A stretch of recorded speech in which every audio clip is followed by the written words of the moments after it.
This is all that's left of a West Auckland family home. You can see the waterline here. That's how high the water was that day.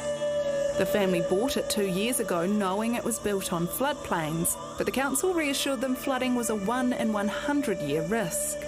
After we moved in, we actually found out from the tenants that, there's like major flooding issues here. And it happens, more often, like pretty much every year.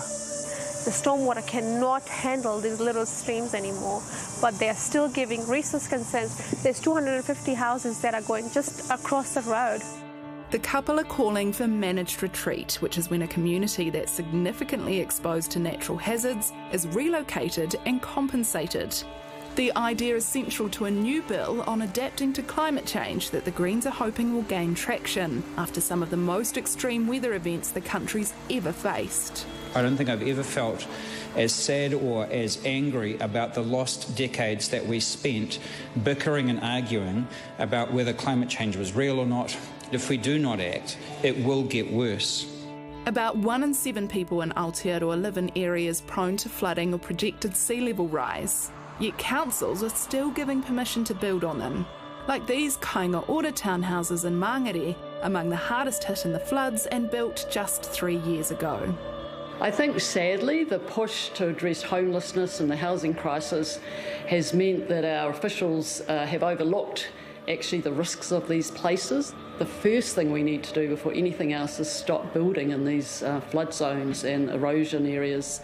We've done managed retreat before, after severe rainfall in Matata in 2005 and after the Christchurch earthquake 6 years later.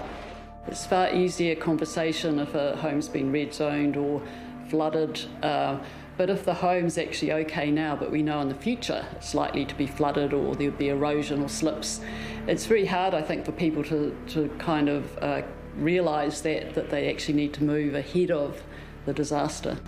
The Thames suburb of Moana Taiari is another candidate for relocation.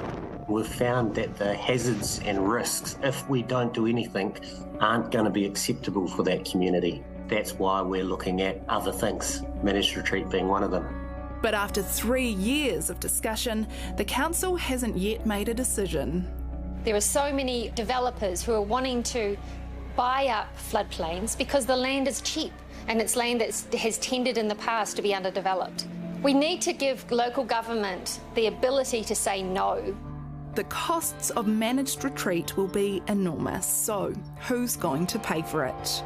It could come out of our taxes, we could put a levy on insurance, we could say, well, polluter pays, should we have a levy on the biggest greenhouse gas emitters? I think there's a lot of potential sources, but I think the central government will need to step up.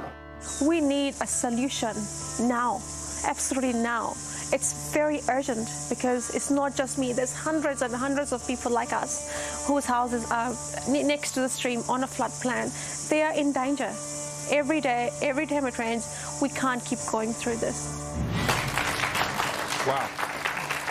That was incredibly powerful to watch it. That young couple really brought it home to me, and I've been thinking about this all day, you know, how hard it would be to do managed retreat and get people who are living beside the sea to move over the hill or up into the hills or whatever. But, you know, watching that, it became very clear to me that managed retreat has to start right now.